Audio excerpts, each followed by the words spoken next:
توبة نصوحا عسى ربكم أن يكفر عنكم سيئاتكم ويدخلكم جنات تجري من تحتها الأنهار يوم لا يخزي الله النبي والذين آمنوا معه نورهم يسعى بين أيديهم وبأيمانهم يقولون ربنا أتمم لنا نورنا واغفر لنا إنك على كل شيء قدير. وقال عز وجل كما ورد في سورة النور وتوبوا إلى الله جميعا أيها المؤمنون لعلكم تفلحون. وقال جل وعلا كما ورد في سورة الزمر قل يا عبادي الذين أسرفوا على أنفسهم لا تقنطوا من رحمة الله إن الله يغفر الذنوب جميعا صدق الله العظيم.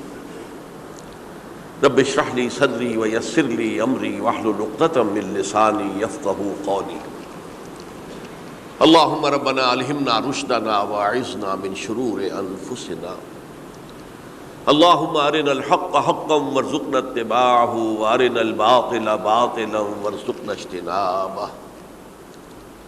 اللهم وفقنا أن نتوب إليك توبة نصوحا آمین یا رب العالمین.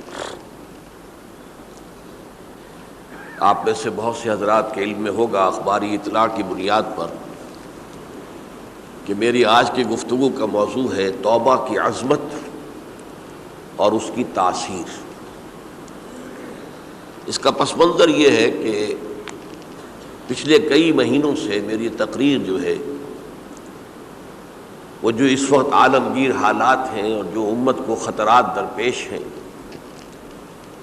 اور اس کے ضمن میں جو پیشین گوئیاں احادیث نبویہ میں موجود ہیں، جو میں کم سے کم یوں سمجھیے کہ 25 برس سے بیان کرتا آ رہا ہوں، لیکن اب وہ چشم سر کے سامنے آ رہی ہیں. پہلے وہ صرف یہ کہ انسان کو علمی اعتبار سے معلوم تھی، اب وہ صورتحال آنکھوں کے سامنے ہے. تو اس پر چونکہ گفتگو ہوتی رہی، لیکن ہر مرتبہ گفتگو کا اختتام اس پر ہوا کہ اس کا علاج کیا ہے، بچنے کا راستہ کون سا ہے. تو عام طور پر ایک لفظ پر توبہ، البتہ اس میں انفرادی توبہ، اجتماعی توبہ. انفرادی توبہ سے انسان اپنے گناہوں کی سزا سے بچ جاتا ہے. آخرت میں اللہ تعالیٰ اسے اپنے عفو درگزر کا، اپنی رحمت کا، اپنے فضل کا مستحق قرار دے دیتا ہے. لیکن دنیا میں قوم کی حالت نہیں بدلتی جب تک اجتماعی توبہ نہ ہو. اس اجتماعی توبہ کے ضمن میں مختصراً تو میں نے کچھ باتیں عرض کی ہیں، لیکن پھر بھی چونکہ ہر مرتبہ گفتگو کے اختتام پر یہ بات آتی تھی اور وقت ختم ہو رہا ہوتا تھا، لہذا اس کے بارے میں تفصیل سے گفتگو نہیں ہو سکتی. تو آج میں نے طے کیا کہ جو حالات ہیں وہ تو اب سامنے آ رہے ہیں.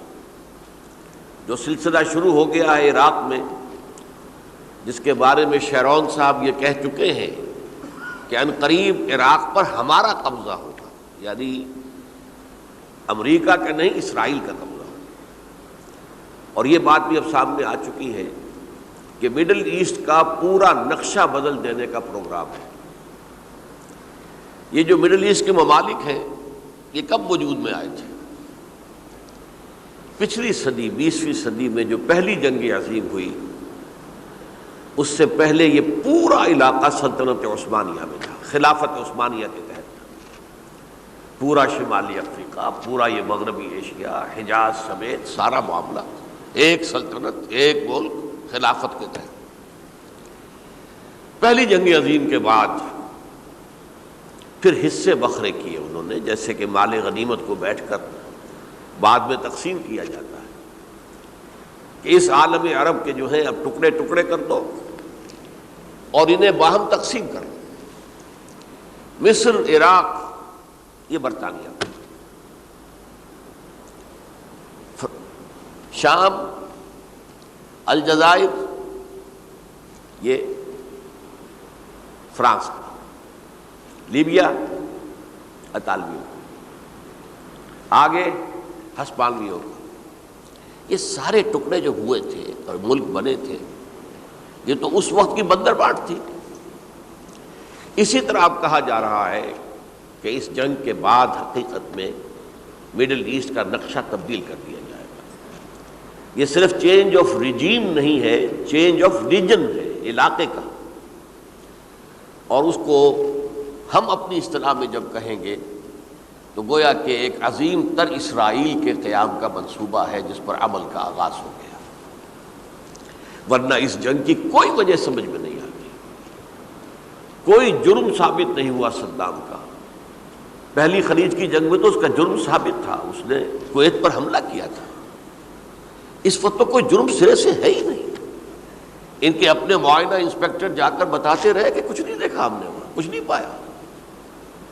اس حوالے سے سوچئے کہ کیا جواز، کوئی جواز پوری دنیا میں یہ بات تسلیم کی جاتی ہے کہ بلا جواز حملہ ہے، اور کس قدر شدت سے ہے، کتنی طاقت سے ہے، کتنی قوت سے ہے، کتنی فوجیں آئی ہیں، کتنے جو ہے خلیج کے اندر جہاز کھڑے ہوئے ہیں جن پر سے کہ ہوائی جہاز اڑتے ہیں، کتنے چھوٹے چھوٹے جہاز کھڑے ہوئے ہیں، کہاں کہاں سے حملے ہو رہے ہیں۔ تو اصل میں وہ کتاب الملاحم کے اندر حضور نے جن خبروں کی پیشن گوئی کی تھی وہ اب ہمارے سامنے ہے۔ اسی طرح پاکستان کا معاملہ ہوتے ہوتے رفتہ رفتہ ہمارے گرد گھیرا تنگ ہو رہا ہے۔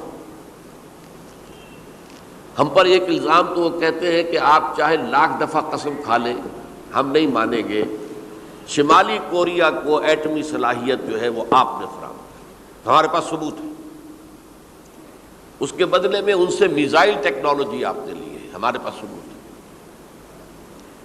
اور آپ کشمیر میں کراس بارڈر انفلٹریشن اور ٹیررزم کو روک نہیں سکے، آپ نے نہیں روکا ہے۔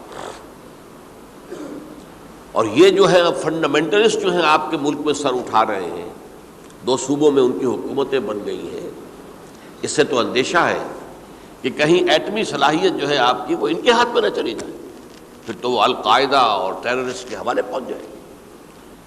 لہٰذا حالات جو ہیں بہت دگرگوں ہیں، اور یہی وجہ ہے کہ اس کا عکس ہمیں نظر آتا ہے بھارت کا جو طرز عمل ہے اس وقت، جس طرح تھریٹننگ انداز اس کا اس وقت ہے، اتنا اس سے پہلے کبھی نہیں تھا۔ وہ کہتے ہیں کہ جو اصول امریکہ نے اختیار کیا ہے کہ جس ملک سے مستقبل میں کوئی اندیشہ ہے اس پر پہلے سے حملہ کرنے کا حق حاصل ہے ہمیں، یہ نہیں کہ اس کا کوئی جرم ثابت ہو، ہمیں اندیشہ ہے لہذا ہمیں حملہ کرنے کا حق حاصل ہے، تو اسی طرح پھر ہمیں بھی پاکستان کے اوپر حملہ کرنے کا حق حاصل ہے۔ بہرحال میں ان میں اب زیادہ وقت صرف نہیں کرنا چاہتا، یہ چیزیں تو اب رائٹنگ آن دی وال کی حیثیت سے ہماری نگاہوں کے سامنے ہیں۔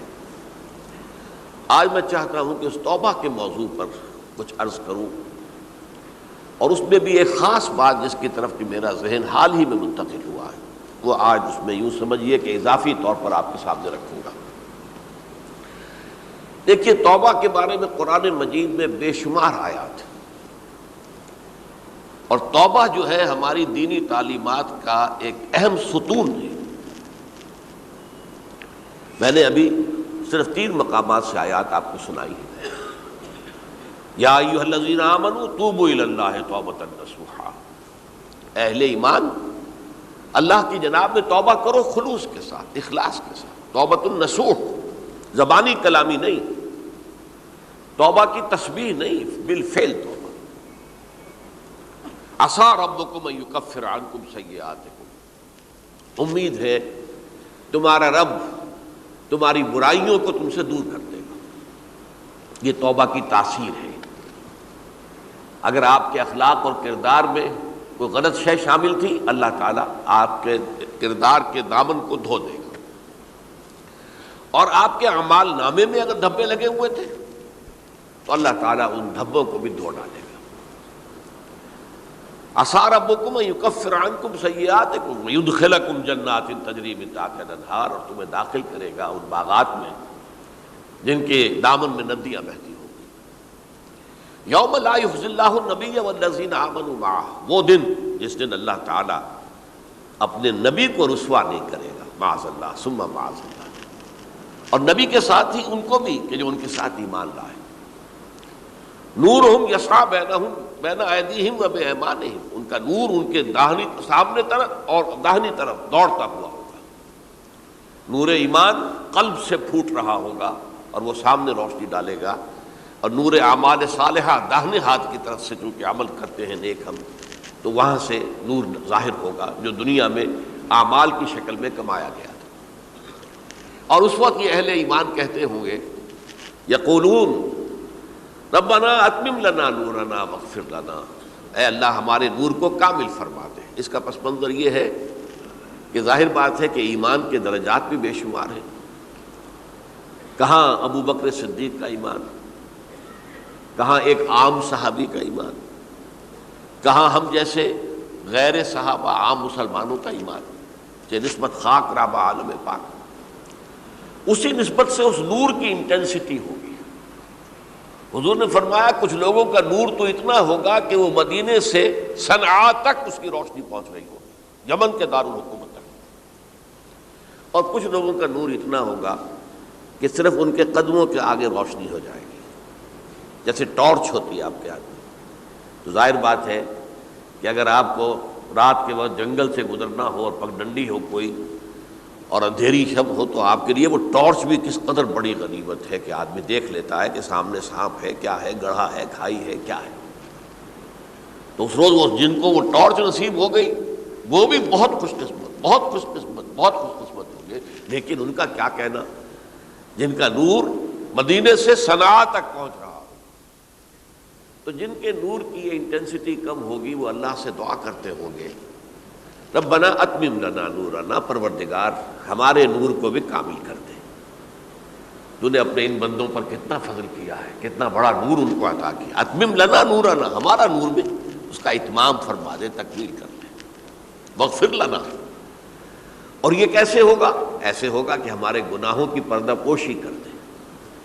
گناہوں کی پردہ پوشی ہوگی تو پھر اس نور کی انٹینسٹی میں اضافہ ہو جائے. واغفر لنا انک علی کل شیء قدیر، یقیناً تو ہر شے پر قادر. پھر میں نے آپ کو آیت سنائی سورہ نور کی، یہ آیت نمبر 31 بڑی طویل آیت ہے، اس کا آخری ٹکڑا ہے وَتُوبُوا إِلَى اللَّهِ جَمِيعًا أَيُّهَا الْمُؤْمِنُونَ لَعَلَّكُمْ تُفْلِحُونَ. اے ایمان والو اللہ کی جناب میں سب مل جل کر توبہ کرو تاکہ تم فلاح پاؤ. یہ گویا کہ اجتماعی توبہ کا جو میں نے آپ کے سامنے اصطلاح بیان کی ہے، یہ اس کا نقشہ ہے. اور ایک اور آیت جو میں نے آپ کو سنائی سورہ زمر کی آیت نمبر 53. بعض لوگوں پر کچھ مایوسی طاری ہو جاتی ہے، ہم اتنے عرصے سے گناہ کرتے چلے آ رہے ہیں، کیسے معافی ہوگی، کیسے ممکن ہے، کیسے چھٹکارا ملے گا. ایسے لوگوں کے لیے ان کے اطمینان کے لیے، ان کی دلجوئی کے لیے، ان کی تسلی کے لیے یہ آیت عظیم ترین آیات میں سے قرآن مجید کی. قل یا عبادی الذین اسرفوا علی انفسہم، اے نبی کہہ دیجئے اے میرے وہ بندو جنہوں نے اپنی جانوں پر ظلم کیا ہے، ظلم اٹھایا ہے، زیادتی کی ہے. تم کہ گناہ کرتے رہے ہو تو اپنی جان پر ظلم کیا ہے، میرا تو کچھ نہیں بگاڑا. اللہ تو غنی ہے، اس کی تو سلطنت میں کوئی کمی نہیں آتی. ایک حدیث قدسی میں الفاظ آئے ہیں میرے بندو اگر تم سب کے سب اولکم و آخرکم و انسکم و جنکم، تمام انس و جن اور اولین سے لے کر آخرین تک کسی بدترین انسان جیسے فاسق و فاجر ہو جائیں، سب ابلیس بن جائیں، تب بھی میری سلطنت میں کوئی کمی نہیں ہوگی. اور اگر تم سب کے سب اولین و آخرین اور انس اور جن سب مل کر جو متقی ترین انسان ہو سکتا ہے ویسے بن جاؤ، ابو بکر صدیق بن جاؤ، تب بھی میری سلطنت میں کوئی اضافہ نہیں ہوگا.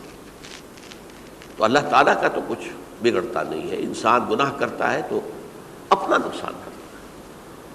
قل یا عبادی الذین اسرفوا علی انفسہم، کہہ دیجئے اے نبی اے میرے وہ بندو جنہوں نے اپنی جانوں پر ظلم کیا ہے، ستم کیا ہے، ظلم اٹھایا ہے، لا تقنطوا من رحمت اللہ. میں آج بعض حدیثیں اس موضوع پر آپ کو سناؤں گا، عجیب چشم کشا حدیثیں ہیں. میں نے چونکہ اس موضوع پر گفتگو کرنی تھی تو میں نے کچھ اس مرتبہ احادیث کا تفحص کیا، تو واقعہ یہ ہے کہ بعض احادیث پڑھ کر خود میری جو ہے میرے علم میں اضافہ ہوا، ادھر میری توجہ آج تک نہیں گئی تھی۔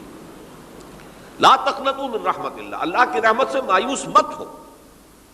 ان اللہ یغفر الذنوب جميعا، اللہ تعالیٰ تمام کے تمام گناہ معاف کر دے گا۔ اللہ تعالیٰ کی قدرت ہے، اللہ کا اختیار ہے، اللہ کا فیصلہ ہے، لہذا مایوس نہ ہو، اصلاح کرو۔ احادیث تو میں بعد میں آپ کو سناؤں گا، اس سے پہلے اس کا فلسفہ سمجھ لیجئے اصل میں کیا ہے۔ دیکھیے، ایک ہے طبیعی اعمال، فزیکل،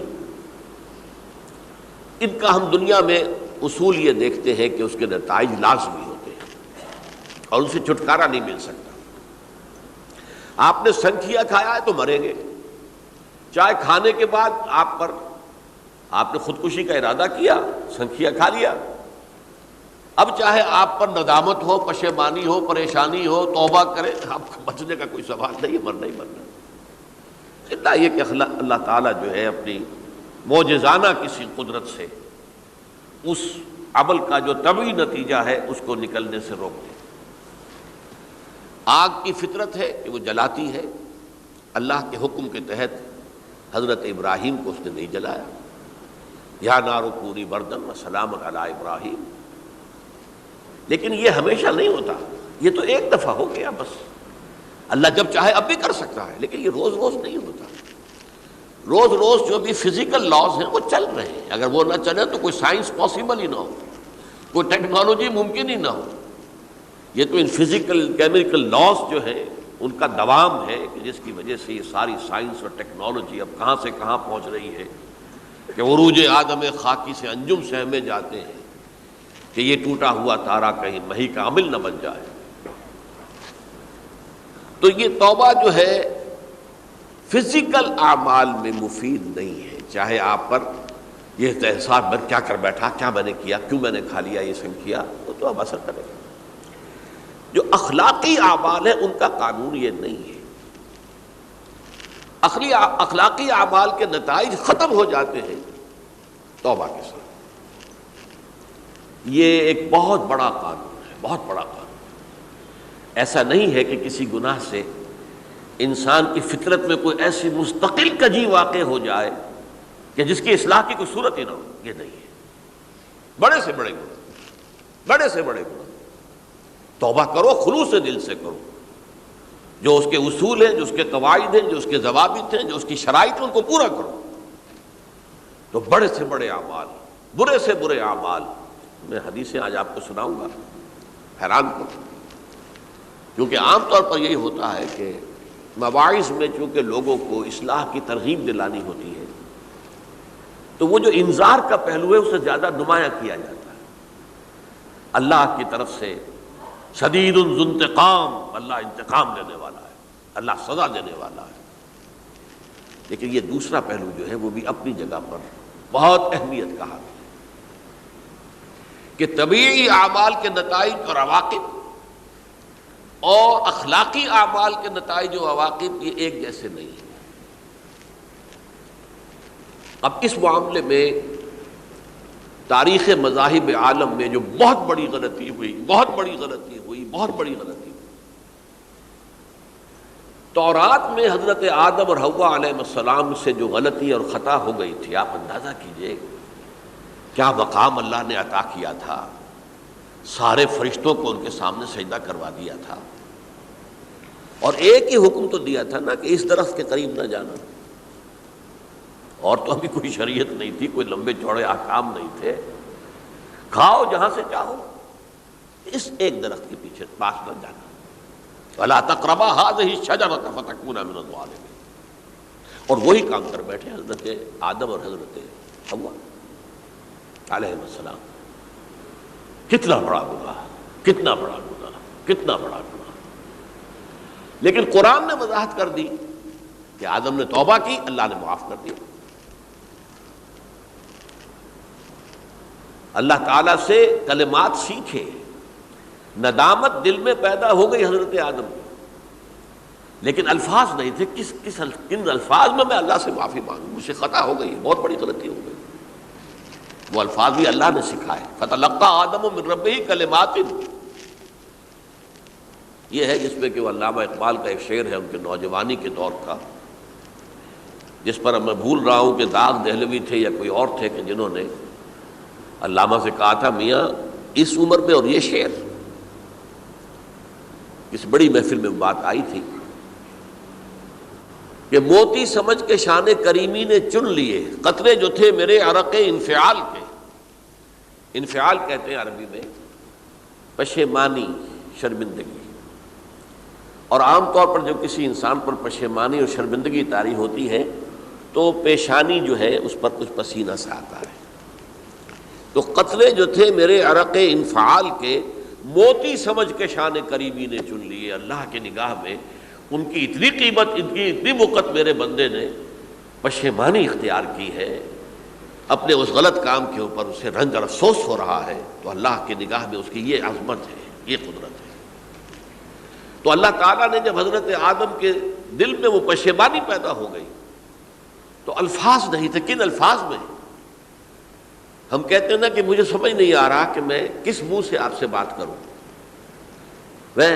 میری یہ حیثیت نہیں ہے میں کن الفاظ میں اپنی جو ہے خطا کا اعتراف کروں۔ تو اللہ نے وہ کلمات خود سکھا دیے، فتلقى آدم من ربہ کلمات فتاب علیہ انہ هو التواب الرحیم۔ یہ چیز کہیں تورات جب دوبارہ مرتب ہوئی ہے تو وہ نکل گئی، اس میں رہ گئی، باقی اس میں شامل نہیں ہوئی۔ یہ تاریخی اعتبار سے جان لیجئے، تورات جو ہے وہ آج سے 2500 بلکہ 2600 برس قبل سے دنیا سے غائب ہے۔ یہ تورات کا جو نسخہ تھا یروشلم میں 587 قبل مسیح میں جب نبوکدنضر نے، شاید آج کل آپ دیکھ رہے ہوں یہ عراق کی جنگ میں عراق کے جو خاص ڈویژنز ہیں عراقیوں کے ریپبلکن گارڈز کے، ان میں سے ایک کا نام جو ہے وہ نبوکدنضر ڈویژن ہے، ایک کا حمورابی ڈویژن ہے۔ حمورابی جو ہے عراق کا بہت پرانا بادشاہ تھا اور تاریخ انسانی میں سب سے پہلا قانون اس نے مرتب کیا تھا، حمورابی۔ یہ بہت پرانی تہذیب ہے، دنیا کی غالباً سب سے زیادہ اینشنٹ تہذیب جو ہے وہ عراق کی ہے۔ حضرت ابراہیم یہی پیدا ہوئے شہر عور میں۔ تو نبوکدنضر نے جب تباہ کیا تھا یروشلم کو، 6 لاکھ آدمیوں کو قتل کیا اور 6 لاکھ کو قیدی بنا کر لے گیا بیبیلونیا، بابل کا لفظ بھی آج کل آ رہا ہے۔ کسی زمانے میں وہ عظیم شہر تھا دنیا کا، اب وہ معمولی سا شہر رہ گیا ہے، نئے شہر بڑھ گئے۔ تو اس وقت سے اس نے جب یروشلم میں جو ہیکل سلیمانی حضرت سلیمان کی بنائی ہوئی مسجد تھی اس کو جب گرایا ہے، اس کے بعد سے وہیں پر وہ نسخہ رکھا ہوا تھا تورات کا، پھر دنیا میں وہ نسخہ اب نہیں ہے۔ یہودیوں کا کہنا ہے کہ موجود ہے مسجد اقصیٰ کے نیچے، وہ جب اس نے گرایا تھا تو جو نیچے تہخانے تھے وہ نہیں گرے تھے، وہ محفوظ رہتے، اوپر ملبہ آ گیا، اور وہیں پر وہ تورات اور وہ تابوت سکینہ جس میں حضرت موسیٰ کا عصا بھی رکھا ہوا ہے اور بہت سے وہ من اور سلوہ کے بھی کچھ نمونے رکھے ہوئے ہیں، وہ تابوت سکینہ اس کا قرآن مجید میں سورہ بقرہ میں ذکر ہے، وہ بھی موجود ہے، اور جو ربائی وہاں اس وقت تھے ان کے علماء، ان کی لاشیں بھی وہاں پڑی ہوئی ہیں۔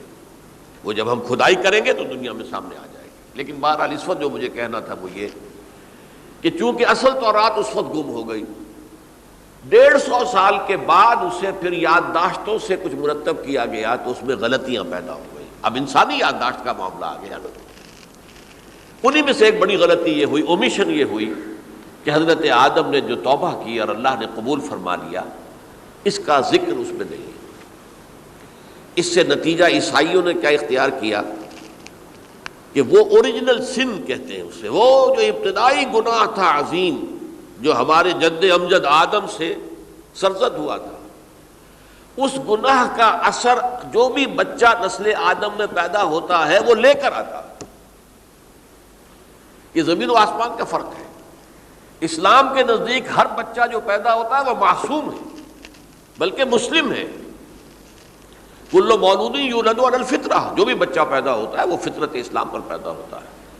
فَأَبَوَاهُ يُهَوِّدَانِهِ أَوْ يُمَجِّسَانِهِ أَوْ يُنَصِّرَانِهِ، یہ تو والدین ہیں اس کے جو اسے مجوسی یا عیسائی یا یہودی بنا لیتے ہیں، ورنہ وہ تو مسلمان ہوتا ہے، فطرت کی کلین سلیٹ لے کر آتا ہے۔ عیسائیت کہتی ہے کہ ہر انسان جو پیدا ہوتا ہے بنیادی طور پر گناہگار ہے، اپنے جد امجد کے گناہ کا بوجھ لے کر آ رہا ہے۔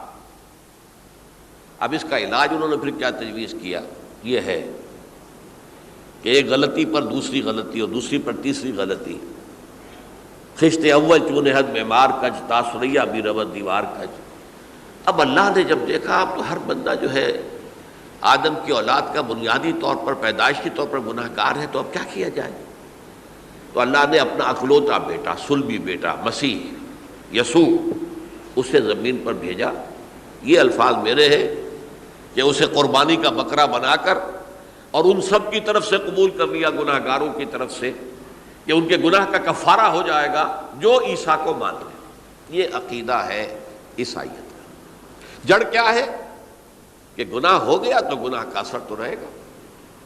قرآن یہ کہتا نہیں، اللہ دھو دیتا ہے، تمہاری سیرت و کردار کے اوپر بھی جو داغ ہیں دھل جائیں گے، اور تمہارے نامہ اعمال میں جو دھبے ہیں وہ بھی دھل جائیں گے۔ توبہ کرو، توبوا الی اللہ توبۃ نصوحا، کرو وہ توبہ کے جو بالکل خلوص دل کے ساتھ ہو۔ اب میں ذرا آپ کو کچھ احادیث سنانا چاہتا ہوں۔ ایک طرح کا یہ تبشیر کا پہلو ہے آج ہماری گفتگو میں کہ جو نمایاں ہوگا۔ یہ بعض احادیث تو چھوٹی چھوٹی ہیں اور یہ بہت مرتبہ میری گفتگو میں آ چکی ہیں، صرف اس وقت حوالہ دے کر گزر جاؤں گا۔ یہ ترمذی اور ابن ماجہ میں حضرت انس ابن مالک رضی اللہ تعالی عنہ سے روایت ہے، حضور نے فرمایا کل بنی آدم خطاؤون وخیر الخطائین التوابون، تمام بنی آدم خطا کار ہیں، خطا کار بھی نہیں، بہت خطا کار ہیں، بہت خطا کار ہیں، لیکن ان خطا کاروں میں بہتر لوگ وہ ہیں کہ جو خوب توبہ کرتے ہیں۔ غلطی ہو گئی توبہ کر لو۔ اور ایک اور حدیث میں آپ کو بتاؤں گا کہ یہ نہیں ہے کہ پھر کبھی وہ غلطی نہ ہو، اس وقت آپ یہ لگا لیں اپنے اوپر یہ کام میں نے نہیں کرنا، اور ایک دفعہ وہ کام چھوڑ دیں تو توبہ ہو گئی۔ پھر اگر کچھ عرصے کے بعد پھر کہیں آپ جذبات کی رو میں بہہ گئے، پھر کہیں کوئی برے اثرات جو ہے وہ پڑے، پھر غلطی، کوئی بات نہیں، پھر توبہ کرو، پھر ہو گیا پھر توبہ کرو۔ تواب اسی لیے کہا بار بار بار بار بار بار توبہ کرنے والے۔ تو کل بنی آدم خطاؤون وخیر الخطائین التوابون۔ دوسری حدیث یہ بھی ابن ماجہ اور بہقی میں ہے، حضرت عبداللہ ابن مسعود رضی اللہ تعالی عنہ، التائب من الذنب کمن لا ذنب لہ، گناہ سے توبہ کرنے والا ایسے ہے جیسے اس نے کبھی گناہ کیا ہی نہیں۔ دھل جاتی ہے، تختی دھل گئی، بچے نے تختی لکھی تھی اس کو دھو دیا، ختم ہو گئی۔ ایک حدیث تو پڑھ کر میں بھی چونکا، یہ اصل میں اسلوب ہے بیان کا، بتانے کے لیے کہ تمہارے دلوں کے اندر مایوسی کا غلبہ نہ ہو جائے۔ مایوس اصل میں جو ہے مایوسی یہ ابلیسیت ہے، نوٹ کر لیجئے اس کو۔ مایوسی ابلیسیت کی کا عکس ہے۔ مبلس کہتے کسے جو مایوس ہو گیا؟ ابلیس سب سے بڑھ کر مایوس جو ہے وہ ابلیس ہے۔ اسے معلوم ہے میرا چھٹکارا تو نہیں ہے، لہذا میں جتنوں کو اپنے ساتھ لے کر جہنم میں جھونک دوں یہی میری کمائی ہے، میں نے تو بچنا نہیں۔ تو ابلیس کہتی ہے اس کو جو انتہائی مایوس، مبلس، جو رحمت خدا بندی سے مایوس ہو چکا۔ اب اس کو دور کرنے کے لیے حدیث سنیے، اور یہ حدیث مسلم شریف کی ہے، صحیحین کے اندر، حضرت ابو ہریرہ سے۔ حضور فرماتے ہیں والذی نفسی بیدہ، قسم ہے اس ذات کی جس کے ہاتھ میں میری جان ہے، لو لم تذنبوا، اگر تم لوگ گناہ نہ کرتے، لذهب اللہ بکم، تو اللہ تعالیٰ تمہیں لے جاتا کہیں اور، وَلَجَاءَ بِقَوْمٍ يُذْنِبُونَ، اور پھر کسی ایسی مخلوق کو پیدا کرتا ہے جو گناہ کرتے، فَيَسْتَغْفِرُوا اللَّهَ، اور پھر وہ اللہ سے استغفار کرتے اور توبہ کرتے فَيَغْفِرُ لَهُمْ، اور اللہ تعالیٰ انہیں معاف کر دیتا۔ تو میں نے عرض کیا کہ یہ بعض چیزیں ہوتی ہیں کہ جن کا واقع سے کوئی تعلق نہیں ہوتا، لیکن ایک زور بیان کے لیے، ایک بات کو ایمفیسائز کرنے کے لیے، جیسے قرآن مجید میں آتا ہے، اے نبی کہہ دو ان کان للرحمن ولد فانا اول العابدین، اگر اللہ کا کوئی بیٹا ہو تو میں سب سے پہلے میں اس کو پوجوں گا۔ جب میں اللہ کو پوجتا ہوں تو اللہ کا اگر کوئی بیٹا ہوتا تو کیا میں اسے نہ پوچھتا؟ لیکن نہیں ہے۔ اب یہ نہیں ہے، نفی کے لیے زور دیا کہ اگر اللہ کا کوئی بیٹا ہوتا، لو کان للرحمن ولد فانا اول العابدین۔ اسی طرح یہ ہے کہ اگر انسان گناہ نہ کرتے اور گناہ کے بعد توبہ کر کے اللہ تعالیٰ کی شان غفاری کا ظہور نہ ہوتا، یعنی یہ بھی ایک عجیب فلسفے کی بات ہے، اللہ نے یہ کائنات کیوں پیدا کی؟ قرآن مجید میں اس کو براہ راست ایڈریس نہیں کیا گیا اس مسئلے کو، میرے علم کی حد تک۔ ہو سکتا ہے کہیں بہت خفی انداز میں ہو اور ابھی تک میری نگاہ سے بھی جو ہے وہ چھپا رہ گیا، ہو سکتا ہے قرآن مجید کے غامض نکات ایسے ہو سکتے ہیں۔ کوئی شخص، میں تو کہتا ہوں کہ اگر کوئی شخص کہتا ہے، میرے بارے میں ایک عالم دین نے کہہ دیا تھا کہ اسے قرآن پر بڑا عبور حاصل ہے، تو میں نے انہیں پیغام پہنچایا، جن صاحب نے مجھے ان کا یہ جملہ سنایا تھا کہ آپ نے قرآن کی توہین کی ہے، قرآن پر عبور کسی انسان کو نہیں ہو سکتا۔ عبور کا مفہوم کیا ہے؟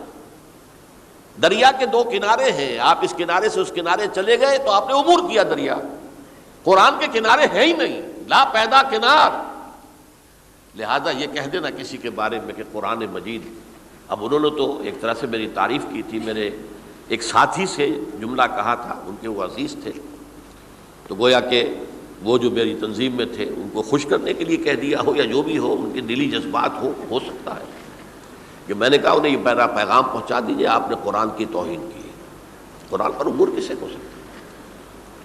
نہ معلوم کتنے مقامات ہیں کہ جہاں امام راضی بھی کھڑے ہوئے ایسے نظر آتے ہیں، دہشت زدہ، اعلم ان ھذا المقام مقام غامض مہیب عمیق، ہوشیار کے رہ بردم تیغست قدم را، ہوشیار ہو جاؤ، یہ بڑا خطرناک مقام ہے، بہت مشکل مقام ہے، اس کے تہ تک پہنچنا کسی کے لیے ممکن نہیں ہے۔ سورہ حدید کی آیت هو الاول والآخر والظاہر والباطن پر یہ الفاظ ہیں جو امام راضی نے لکھے۔ تو اس لیے میں آپ سے عرض کر رہا ہوں کہ یہ کہنے کا انداز ہے، والذی نفسی بیدہ لو لم تذنبوا، اس ہستی کی قسم جس کے ہاتھ میں میری جان ہے، اگر تم گناہ نہ کرتے، تو میں عرض کر رہا تھا تو اللہ کی شان غفاری کیسے ظاہر ہوتی؟ اللہ نے کائنات کیوں پیدا کی؟ کنت کنزا مخفیا فاحببت ان اعرف فخلقت الخلق۔ محدثین کرام اگرچہ اس حدیث کی سند کو پختہ نہیں مانتے، لیکن اکثر مفسرین نے اس کو تسلیم کیا ہے۔ علامہ آلوسی نے تسلیم کیا کہ میں ایک چھپے ہوئے خزانے کے مانند تھا۔ اب خزانہ کہیں پڑا ہے، اس کا کیا حاصل کیا ہے؟ وہ تو کہیں کھلے، کسی کے پاس جائے، کوئی اسے فائدہ اٹھائے تب تو کوئی فائدہ ہوا نا۔ تو کن تو کنزا مخفیا، میرے اندر طاقت تھی، قوت تھی، خلاقی تھی، میری شان ساری میرے اندر ہی اندر تھی نا۔ کن تو کنزا مخفیا فاحببت ان اعرف، تو میں نے یہ چاہا کہ مجھے پہچانا جائے۔ فخلقت الخلق، تو میں نے خلق کی تخلیق کی ہے، اب مجھے پہچانو اس کائنات کے ذریعے سے، یہ میری تخلیق ہے، آؤ دیکھو۔ ایک مصور اپنی تصویروں کی نمائش لگا، دیکھو میرے شاہکار، آؤ دیکھو، یہ میرے فن کے کمال کے نمونے، آؤ دیکھو۔ تو یہ ہے سب، دیکھو زمین آسمان، ان فی خلق السماوات والارض واختلاف اللیل والنہار والفلک التی تجری فی البحر بما ینفع الناس وما انزل اللہ من السماء من ماء فاحیا بہ الارض من بعد موتہا۔ یہ ساری آیات ہیں، غور کرو۔ اور اسی لیے انسان کو پیدا کیا جس میں یہ فیکلٹی آف اپریسیشن، اللہ کے حسن و جمال و کمال کو پہچاننے کی صلاحیت ہے۔ ورنہ ظاہر بات ہے کہ یہ جمادات کیا پہچانیں گے اللہ کو؟ یہ پہاڑ کیا پہچانے گا اللہ کو؟ اللہ کو پہچاننے کی صلاحیت انسان میں ہے۔ تو یہ چونکہ ایک فلسفہ ہے باقاعدہ کہ اللہ نے تعالیٰ، اسی سے میں کہہ رہا ہوں اگر گناہ نہ ہوتا اور پھر توبہ نہ ہوتی اور میں اس کو معاف نہ کرتا تو میری شان غفاری کا ظہور کیسے ہوتا؟ میری شان ہے نا، غفار بھی ہوں، ستار بھی ہوں، اس کا ظہور کیسے ہوتا؟ تو والذی نفسی بیدہ لو لم تذنبوا لذهب اللہ بکم ولجاء بقوم یذنبون فیستغفروا اللہ فیغفر لهم۔ اگر تم لوگ گناہ نہ کرتے تو اللہ تمہیں ختم کر کے کوئی اور ایسی مخلوق پیدا کرتا کہ جو گناہ کرے اور پھر وہ توبہ کرے اور اللہ اسے معاف کرے۔ اسی سے ملتی جلتی ایک حدیث ہے، یہ امام احمد اور امام بہقی لائے ہیں اور اس کے راوی حضرت علی ہے رضی اللہ تعالی عنہ۔ ان اللہ یحب العبد المؤمن المفتن التواب، اللہ تعالیٰ کو بہت محبت ہے، یحب۔ اب دیکھیے ایک طرف وہ آیات ذہن میں لائیے، اللہ تعالیٰ کن سے محبت کرتا ہے؟ واللہ یحب المحسنین، یا وہ لوگ ان اللہ یحب الذین یقاتلون فی سبیلہ صفا کانہم بنیان مرصوص، اللہ محبت کرتا ہے اپنے ان بندوں سے جو اس کی راہ میں جنگ کرتے ہیں صفے باندھ کر، گویا سیسا پلائی ہوئی دیوار ہے۔ یہ ہے مثبت کام، نیک کام، محسنین، اللہ کی راہ میں قتال کرنے والے۔ یہاں اس کے برعکس کہا جا رہا ہے ان اللہ یحب، اللہ تعالیٰ محبت کرتا ہے اپنے اس بندے سے، العبد المومن، جو مومن ہو۔ اس کی ایک اور بڑی پیاری حدیث آئے گی، المفتن التواب، جو بہت فتنوں میں مبتلا ہو جاتا ہو اور پھر بہت توبہ کرتا ہو، مفتن التواب، لیکن ساتھ ہی پلٹتا ہو، رجوع کرتا ہو، پھر اللہ کے حضور میں حاضر ہوتا ہو، پھر معافی مانگتا ہو۔ اللہ تعالیٰ کو اپنا ایسا بندہ بہت پسند ہے۔ اب میں کچھ اور حدیثیں آپ کو سنا رہا ہوں۔ توبہ کا دروازہ دو اعتبارات سے کہا گیا ہے کہ ایک وقت آنے پر بند ہو جاتا ہے۔ ایک حدیث کے تو الفاظ میں نوٹ کر کے نہیں لایا ہوں کہ اللہ تعالیٰ نے توبہ کا ایک دروازہ اتنا چوڑا کھلا رکھا ہوا ہے کہ جس کو عبور کرنا جو ہے وہ سال ہا سال میں ممکن ہو، اور یہ بند نہیں ہوتا جب تک کہ سورج مغرب سے طلوع نہ ہو جائے۔ یہ قیامت کی جو آخری، قریب قیامت کی جو آخری نشانیاں ہیں ان میں سے وہی حدیث میں آپ کو سنا رہا ہوں، عن ابی ہریرہ رضی اللہ تعالی عنہ، اور یہ مسلم شریف کی روایت ہے، من تاب قبل ان تطلع الشمس من مغربها تاب اللہ علیہ، سورج کے مغرب سے طلوع ہونے سے قبل تک جو لوگ توبہ کریں گے اللہ تعالیٰ ان کی توبہ قبول کر لے گا۔ البتہ جب وہ قیامت کی وہ نشانی ظاہر ہو جائے کہ سورج مغرب سے طلوع ہو رہا ہے، اب دروازہ توبہ کا بند ہے۔ اب اس کے بعد اگر توبہ کوئی کرتا ہے تو اللہ تعالیٰ اس کی توبہ کو قبول نہیں کرے گا۔ یہ تو اجتماعی سطح پر ہوئی، انفرادی سطح پر۔ عن عبداللہ ابن عمر رضی اللہ تعالی عنہما عن النبی صلی اللہ علیہ وسلم قال ان اللہ عز وجل یقبل توبۃ العبد ما لم یغرغر، یہ ترمذی میں ہے، حضرت عبداللہ ابن عمر رضی اللہ تعالی عنہما سے کہ اللہ تعالیٰ اپنے بندے کی توبہ قبول کرتا ہے جب تک کہ وہ جسے ہم کہتے ہیں گھنگرو نہ بولنے لگے حلق کے اندر، جبکہ نزع، عالم نزع ہو اور جان جو ہے وہ آ کر پھر یہاں اٹکتی ہے، تو اس وقت تک دروازہ کھلا ہے توبہ کا۔ لیکن جب یہ شکل ہو گئی تو دروازہ بند۔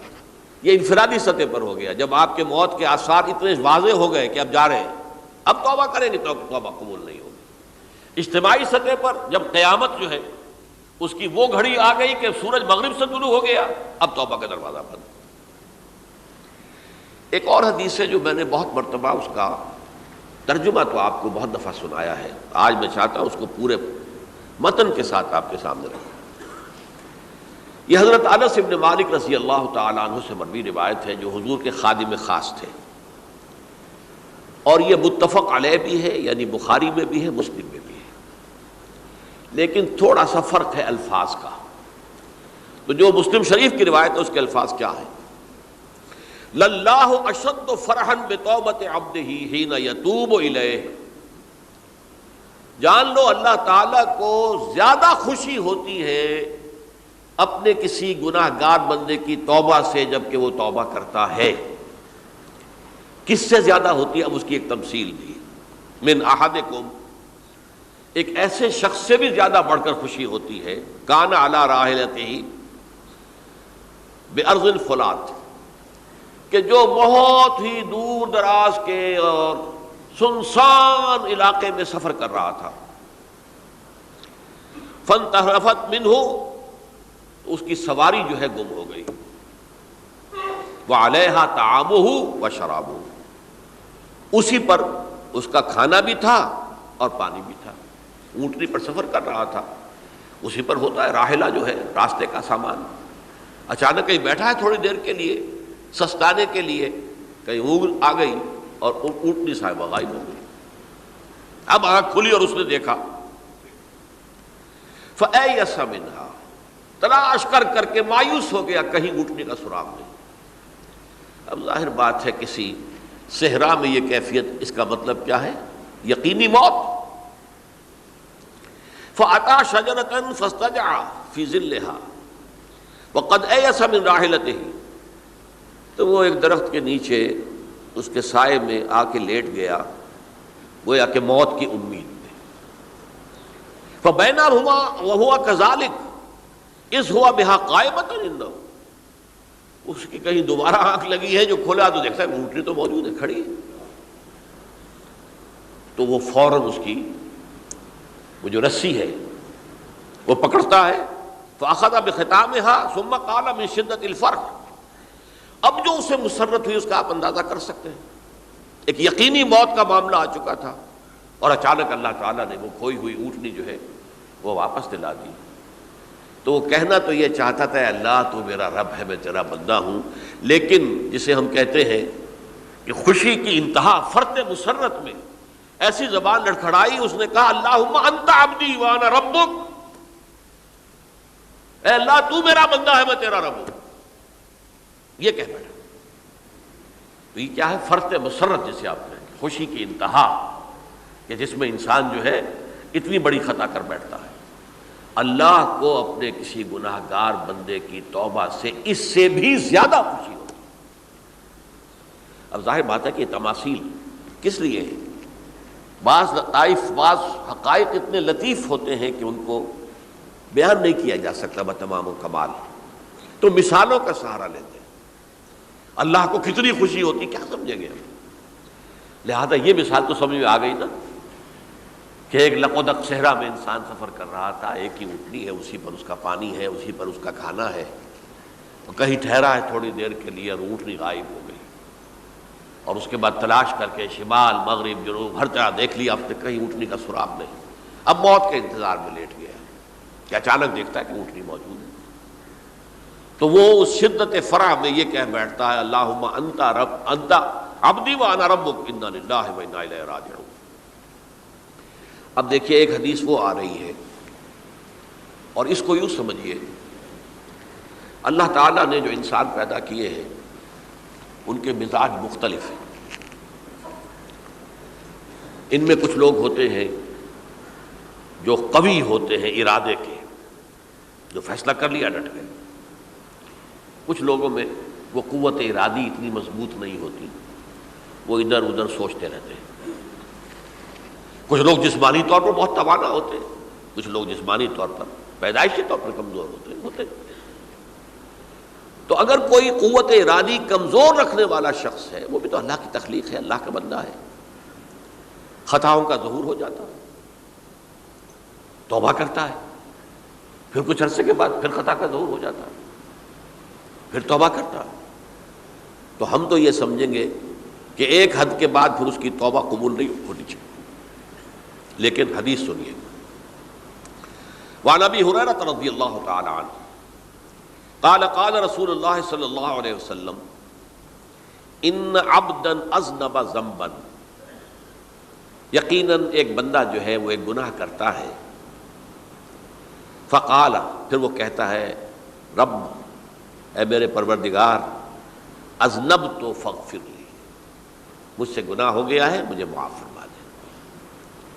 فقال ربہ، تو پروردگار یہ کہتا ہے اعلم عبدی ان لہ ربا یغفر الذنب ویاخذ بہ، میرا یہ بندہ یہ جانتا ہے کہ اس کا ایک رب ہے جو گناہ معاف بھی کر سکتا ہے اور سزا دے بھی سکتا ہے۔ کیا معنی ہوئے؟ گناہ اس نے کیا ہے لیکن جانتا ہے اللہ کو کہ وہ معاف بھی فرما سکتا ہے، تبھی تو وہ اللہ سے معافی کی درخواست کر رہا ہے۔ اس کے اس جاننے کی بنیاد پر، اس کے اس علم کی بنیاد پر، اس کے اس ایمان کی بنیاد پر فرمایا غفرت لعبدی، میں نے اپنے بندے کو معاف کر دیا۔ ثم مکث ما شاء اللہ، پھر وقت گزرا جتنا کہ اللہ نے چاہا۔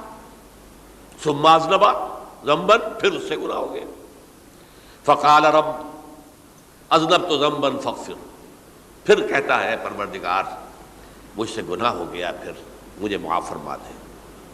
فقال ربہ، اللہ فرماتا ہے علم عبدی ان لہ ربا یغفر الذنب ویاخذ بہ، میرا بندہ ہے نا جو جانتا ہے کہ اس کا ایک رب ہے، ایمان باللہ اس کے اندر ہے، تبھی تو پکار رہا ہے، اور یہ بھی جانتا ہے کہ وہ گناہ معاف بھی کر سکتا ہے اور چاہے تو پکڑ بھی سکتا ہے، سزا بھی دے سکتا ہے۔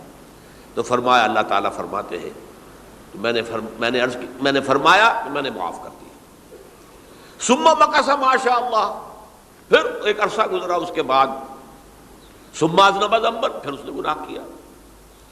قال رب اذنبت ذنبا آخر، اس نے کہا پروردگار میں نے تو پھر ایک اور گناہ کر دیا، فاغفر لی، مجھے بخش دے۔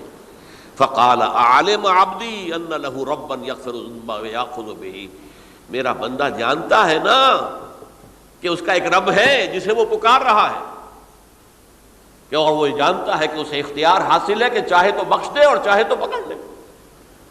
اس کے اس علم، اس ایمان کی بنیاد پر میں نے اسے معاف کر دیا۔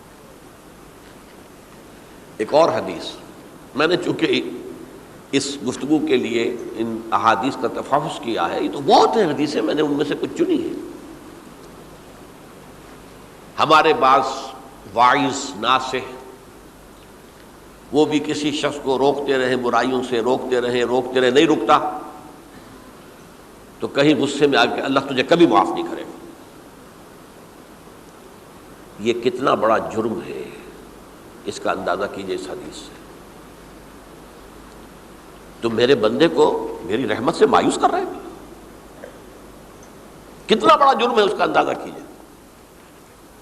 یہ مسلم شریف کی روایت ہے، عن جندب، حضرت جندب رضی اللہ تعالی عنہ سے، ان رسول اللہ صلی اللہ علیہ وسلم حدث، کہ اللہ کے رسول صلی اللہ علیہ وسلم نے ایک واقعہ بیان کیا، ان رجلا قال، کہ ایک شخص نے یہ کہا، واللہ لا یغفر اللہ لفلان، کہ خدا کی قسم اللہ تعالیٰ فلاں شخص کو کبھی معاف نہیں کرے گا۔ وَأَنَّ اللَّهَ تَعَالَى قَالَ، اس پر اللہ تعالیٰ نے یہ فرمایا، مَنْ ذَا الَّذِي يَتَعَلَّىٰ عَلَيَّ، یہ کون ہے جو میرے اوپر حکومت کرنے والا آ گیا، جو میری طرف سے حکم لگا رہا کہ میں کبھی معاف نہیں کروں گا۔ مَنْ ذَا الَّذِي، کون ہے وہ شخص، الَّذِي يَتَعَلَّىٰ عَلَيَّ أَنِّي لَا أَغْفِرُ لِفُلَانٍ، کہ میں فلاں شخص کو کبھی معاف نہیں کروں گا۔ قد غفرت لفلان، اس کو تو میں نے معاف کر دیا۔ وَأَحْبَطْتُ عَمَلَهُ، اس شخص کے تمام اعمال میں نے ضائع کر دیے کہ تم نے میرے بندے کو مایوس کیا۔ یہ ہے جرم کی انتہا۔ تو توبہ کی دعوت دیتے رہو، توبہ کے لیے لوگوں کو آمادہ کرتے رہو، توبہ جو ہے اس کے لیے ترغیب دیتے رہو، اللہ تعالیٰ معاف فرمانے والا۔ اب آخری حدیث سنا رہا ہوں، یہ تو بہت ہی عجیب حدیث ہے اور متفق علیہ، یہ بخاری اور مسلم دونوں میں۔ حضرت ابو سعید الخدری رضی اللہ تعالی عنہ جو ہے وہ اس کے راوی ہیں۔ حضور نے فرمایا، کانا فی من کانا قبلکم رجل قتل 99 نفسا، تم سے پہلے جو امت تھی بنی اسرائیل، گویا کہ ان کا ذکر ہے، اس میں ایک آدمی ایسا تھا جس نے 99 قتل کیے تھے۔ اب آپ اندازہ کیجئے کتنا بڑا گناہ کبیرہ ہے قتل. قرآن مجید میں آتا ہے وَكَأَنَّمَا قَتَلَ النَّاسَ جَمِيعًا. اگر ایک انسان کو بھی ناحق قتل کر دیا گیا تو یہ ایسی ہے گویا کہ اس نے پوری نوع انسانی کو قتل کر دیا. اس نے 99 قتل کیے. فَهَلْ لَهُ مِن تَوْبَةٍ. پھر اس کے بعد یہ ہوا کہ اس کے اندر توبہ کا جذبہ پیدا ہوا. فَسَأَلَ عَنْ أَعْلَمِ أَهْلِ الْأَرْضِ. تو اس نے پھر سوال کیا، لوگوں سے پوچھا کہ زمین میں رہنے والوں میں کون سب سے بڑا عالم ہے. فَدُلَّ عَلَى رَاهِبٍ. تو اسے بتایا گیا فلاں راہب فلاں جگہ پر ہے، وہ بہت نیک ہے، بڑا عالم ہے. فَأَتَاهُ. وہ اس کے پاس آیا. فَقَالَ أَنَّهُ قَتَلَ 99 نَفْسًا فَهَلْ لَهُ مِن تَوْبَةٍ. انہوں نے کہا دیکھیے راہب صاحب، میں نے 99 انسان قتل کیے، اب مجھے یہ بتائیے کہ میرے لیے توبہ کا کوئی امکان ہے؟ فقال لا. اس نے کہا نہیں. فقتلہ. اس نے اس کو بھی قتل کر دیا. فکمل بہ 100. اپنی سینچری مکمل کر لی، مطلب 99 کے بعد ایک ہی کسر تھی، اس کو بھی قتل کیا، 100 پورے کر لیے. ثم سأل عن عالم اہل الارض. پھر اس نے پوچھا کوئی اور، کوئی بڑے عالم انسان ہو. فدل علی رجل عالم. پھر اس کی رہنمائی کی گئی ایک بڑے عالم شخص کی طرف. فقال انه قتل 100 نفس. تو اس نے وہاں جا کر کہا کہ میں 100 انسان ہلاک کر چکا ہوں، قتل کر چکا ہوں. فهل له من توبہ. میرے لیے توبہ کا کوئی امکان ہے؟ فقال نعم. اس نے کہا کیوں نہیں، 100 قتل کیے تب بھی کیا ہے، توبہ کا راستہ دروازہ کھلا ہوا ہے. ما لم یغرغر. جب تک کہ وہ گھنگرو نہیں بج رہا اس وقت تک تمہارے توبہ کا دروازہ کھلا ہوا ہے. فرمایا نعم. ومن یحول بینہ وبین التوبہ. تمہاری توبہ کے درمیان اور تمہارے درمیان کون حائل ہو سکتا ہے؟ توبہ کا دروازہ کھلا ہے. لیکن ساتھ ہی کہا انطلق الی ارض کذا و کذا. اب تم ایسے کرو، جہاں تم رہتے ہو وہاں نہ جاؤ واپس، وہاں کا ماحول اچھا نہیں ہے، معاشرہ اچھا نہیں ہے، ہو سکتا ہے کہ تم توبہ پر قائم نہ رہ سکو. تم فلاں جگہ چلے جاؤ، وہاں اچھے لوگ آباد ہیں، ان میں جا کر رہو.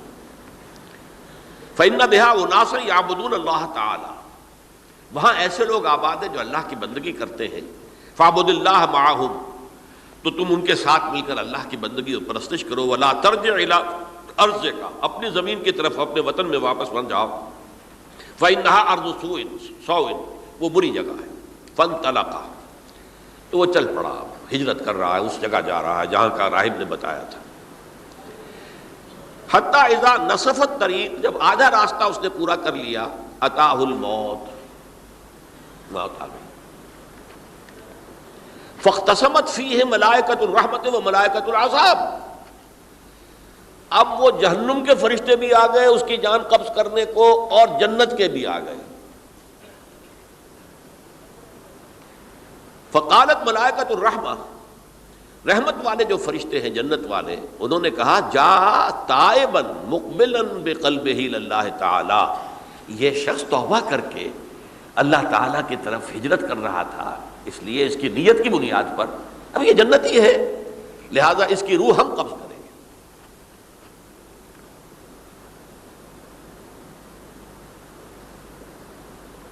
وقالت الملائکۃ العذاب. اور وہ جو عذاب والے فرشتے ہیں وہ کہیں گے انہ لم یعمل خیرا قط. اس نے توبہ کے بعد کوئی نیک عمل تو کیا ہی نہیں، تو کس بنیاد پر اس کو تم جنت میں لے جاؤ گے؟ اس کو تو دوزخ میں جانا چاہیے. فاتاہ ملک فی صورت آدمی. تو ان کے پاس اللہ نے ایک اور فرشتے کو بھیج دیا، آدمی انسانی شکل کے اندر. فجعلوہ بینہم. تو ان فرشتوں نے کہا بھائی ہمارا فیصلہ کرا دو، اس کی روح ہم لینا چاہتے ہیں یا ہم لینا چاہتے ہیں. انہیں حکم بنا لیا. فقال قیسوا ما بین الارضین فإلی ایتہما کان اقرب. کہ تم فاصلہ ناپ لو جہاں سے وہ چلا ہے اور جہاں جا رہا تھا، اور یہاں اس کی موت ہو رہی ہے، تو کون سا فاصلہ زیادہ ہے؟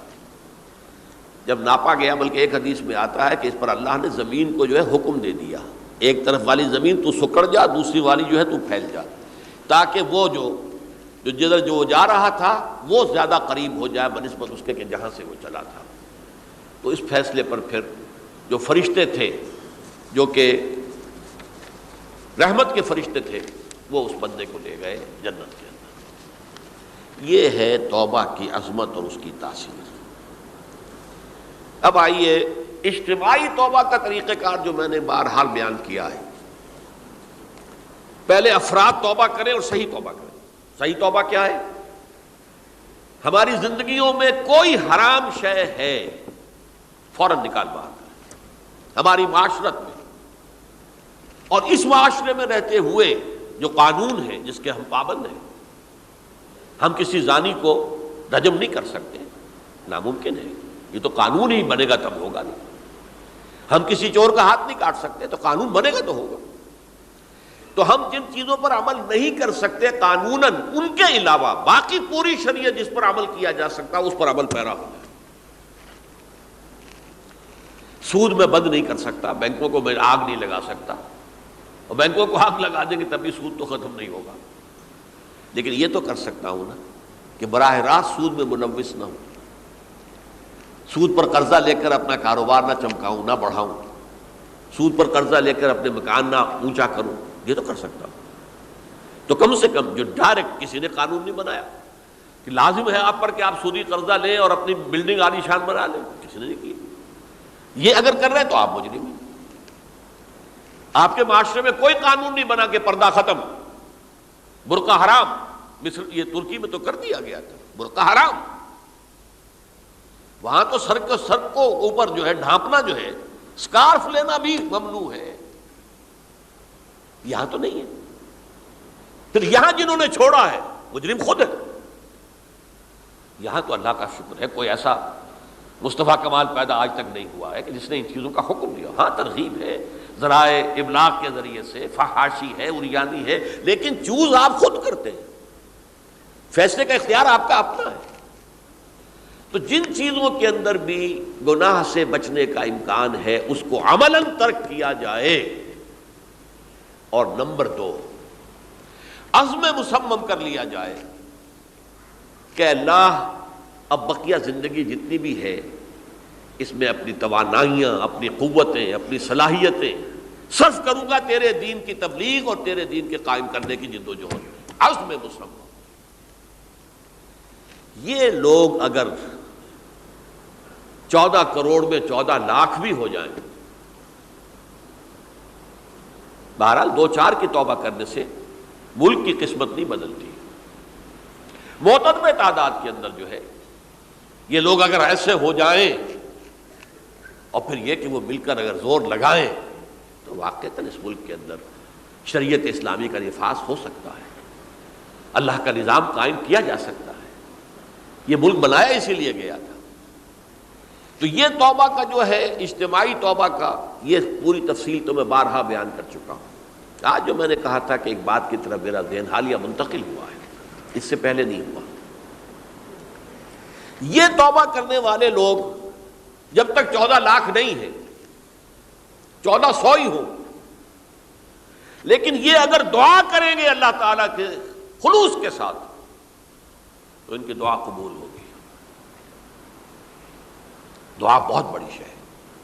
الدعاء مخ العبادہ، ٹھیک ہے، بڑا لمبا راستہ لگتا ہے یہ کہ 14 لاکھ انسان توبہ کرے یا 2 لاکھ یا 3 لاکھ انسان توبہ کرے، صحیح معنی میں توبہ کرے، اور پھر وہ جمع ہو، ایک طاقت بنے، تن من دھن لگانے کے لیے، جانے دینے کے لیے تیار ہو جائیں۔ تو لگتا ہے یہ کہ کافی لمبا ہے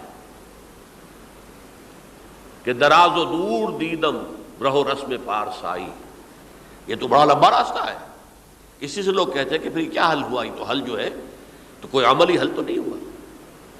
اس میں میرا ذہن منتقل ہوا ہے دعا، اجیب دعوت الداعی اذا دعان امن یجیب المضطر اذا دعاہ۔ بھلا وہ کون ہے جو کسی مضطر کسے کہتے ہیں؟ ایک شخص نہایت پریشان حال ہو گیا ہو، نہایت پریشان حال، اور میں اللہ کو پکارے، پروردگار تو میری دستگیری فرما۔ اللہ کسی اور طرف مجھے کوئی توقع نہیں رہی، کوئی نہیں رہا جس سے مجھے کوئی امید ہو۔ یہ مضطر اضطرار کی حالت میں آ کر جب بالکل بے چین ہو کر اللہ کو پکارتا ہے تو اللہ اس کی دعا قبول کرتا ہے۔ اور دعا کی حد یہاں تک بھی آتے ہیں الفاظ کہ لا یرد البلاء قضاء الا بالدعاء. تقدیر الہی کو بھی اس لیے دو حصوں میں تقسیم کیا گیا. تقدیر مبرم، ایک تو اللہ کا وہ فیصلہ ہے جو ٹل نہیں سکتا کسی صورت میں. ایک تقدیر معلق ہوتی ہے تو صحیح اللہ کا فیصلہ، لیکن اس میں تبدیلی ہو سکتی ہے. یہ جو تقدیر معلق ہوتی ہے اس میں دعا انتہائی مؤثر شے ہے. لا يرد البلاء الا لا يرد القضاء الا بالدعاء. قضا جو ہے وہ نہیں بدل سکتی سوائے دعا کے. اس دعا کی تو کم سے کم ہم منادی کریں، لیکن پہلے شرط وہی ہے، ورنہ وہ دعا نہیں ہے، ورنہ وہ توبہ نہیں ہے. توبہ صحیح ہو، حرام سے اپنے وجود کو، اپنے گھر کو پاک کریں، اس کے بغیر کچھ نہیں. اس کے بغیر تو جیسے کہ کہا گیا سورہ مائدہ میں قل یا اہل الکتاب لستم علی شیء حتی تقیموا التوراۃ والانجیل. اے نبی ان سے کہہ دیجئے اے اہل کتاب تمہاری کوئی حیثیت اللہ کی نگاہوں میں نہیں ہے، تمہاری کوئی دعا اللہ کے ہاں قابل پذیرائی نہیں ہے جب تک کہ تم تورات اور انجیل کو قائم نہیں کرتے. لہذا دعائیں تو نہ بنو. 30 لاکھ آدمی جو ہے حج کے موقع پر کیسی کیسی دعائیں مانگتے ہیں. کہاں جا رہی ہیں دعائیں؟ کہاں ہیں ان کی قبولیت کے آثار؟ توبہ صحیح ہو. اور توبہ کے بارے میں آج میں نے امکانی حد تک آپ کے سامنے آج ترغیب و تشویق کا پہلو رکھا ہے. مایوسی، اس کو کہا بھی جاتا ہے مایوسی کفر ہے. اور میں نے آپ سے کہا آج کہ لا تقنطوا من رحمت اللہ ان اللہ یغفر الذنوب جميعا. 99 قتل کیے ہوں، 100 قتل کیے ہوں، تب بھی توبہ کرو گے تو اللہ توبہ قبول فرمائے گا. اور کس شان کے ساتھ قبول فرمائے گا اس حدیث کے اندر آیا، متفق علیہ حدیث صحیح بخاری اور صحیح مسلم کے اندر ہے. تو اگر ہم اس توبہ کی منادی کریں نمبر 1، اور جو لوگ توبہ کریں صحیح معنی میں، ایک طرف تو وہ جد و جہد شروع کر دیں اللہ کے دین کے قائم کرنے کی جد و جہد، اس میں پیچھے نہ رہیں، لیکن اس اثناء میں جو دعائیں وہ کریں گے اللہ تو نے یہ ملک ہمیں عطا کیا تھا، ہم نے اپنے زور بازو سے اسے نہیں حاصل کیا. یہ سلطنت خدا داد پاکستان ہے، اور اے اللہ اے خاص ہے خاصان رسول وقت دعا ہے، امت پہ تیری آنکھ یا جب وقت پڑا ہے. میں اپنے احساسات جو ہیں آپ کے سامنے الفاظ میں بیان نہیں کر سکتا. یہ جب یروشلم کی تباہی ہوئی تھی جس کا میں نے ذکر کیا ہے، 6 لاکھ انسان قتل ہوئے تھے، اور 6 لاکھ کو نبوکدنضر جو تھا وہ ہانک کر بھیڑوں بکریوں کی طرح بیبیلونیا لے گیا تھا. اس سے پہلے کتنے ہی نبی اہل کتاب کے وہ کہتے رہے تھے کہ ہوش کرو توبہ کر لو. بلکہ ایک جگہ کے الفاظ یہ ہیں درخت کی جڑ پر کلہاڑا رکھا جا چکا ہے، اب بھی ہوش میں آ جاؤ. ہوش میں نہیں آئے. دنیا پرستی جو بھی ان کے نفس پرستی جو بھی ان کے اوپر مسلط ہو چکی تھی، اس نے انہیں توبہ نہیں کرنے دی. تباہی و بربادی ہو گئی. آج ہماری نگاہوں کے سامنے عراق کے ساتھ کیا ہو رہا ہے، بغیر اس کے کہ کوئی جرم ہو سکا، بغیر اس کے. ہم تو بڑے بڑے جرم کر چکے ہیں ان کی نگاہ میں. نان پرولیفریشن ٹریٹی جو ہے اس کے خلاف ہمارا عمل جا رہا ہے. پوری دنیا کے اندر انہوں نے کہا کہ ہم اس کو ایٹمی صلاحیت کو نہیں پھیلنے دیں گے. وہ ایک خاص وقت میں افغانستان میں انہیں ہماری ضرورت تھی، اپنے اصل دشمن USSR اپنے مقابل کی طاقت کو ختم کرنے کے لیے. اس وقت انہوں نے اپنا منہ جو ہے پھیر لیا تھا، نہیں دیکھا تھا، اور ہمارے ہاں اللہ کی یہ رحمت آ گئی کہ ایٹمک صلاحیت بھی حاصل ہو گئی. اور پوری دنیا میں شاہ عبداللہ نے کہا تھا، پرنس عبداللہ نے، کہ یہ آپ کا نہیں ہے. یہ جو نواز شریف صاحب سے جب اس کا ہم نے دھماکہ کیا ہے، یہ بم آپ کا نہیں ہے، یہ پوری امت مسلمہ کا بم ہے. کیسے یہ برداشت کر سکتے ہیں یہودی اور یہودیوں کے اعلی کار عیسائی، خاص طور پر پروٹیسٹنٹس، ویسپ، وائٹ اینگلو سیکسن پروٹیسٹنٹس؟ ناممکن. تو سمجھ لیجئے کہ پاکستان کی جڑوں پر بھی تیشہ رکھا جا چکا. یہ میرے احساسات کی اس سے کم میں تعبیر ہو نہیں سکتی، لیکن اب بھی امکان ہے، اب بھی امکان ہے، اب بھی امکان ہے. توبہ کرو، توبہ کراؤ، مل جل کر طاقت بنو، کوشش کرو کہ یہاں اسلام کا نظام آ جائے. اور اس اسنا میں بھی دعا کرو اللہ تعالیٰ سے کہ اللہ ہمیں مہلت عطا فرما دے، ہمیں کچھ اور مہلت عطا فرما دے، اے اللہ ہمیں کچھ اور مہلت عطا فرما دے۔ بارک اللہ لی ولکم فی القرآن العظیم ونفعنی وإیاکم بالآیات والذکر الحکیم۔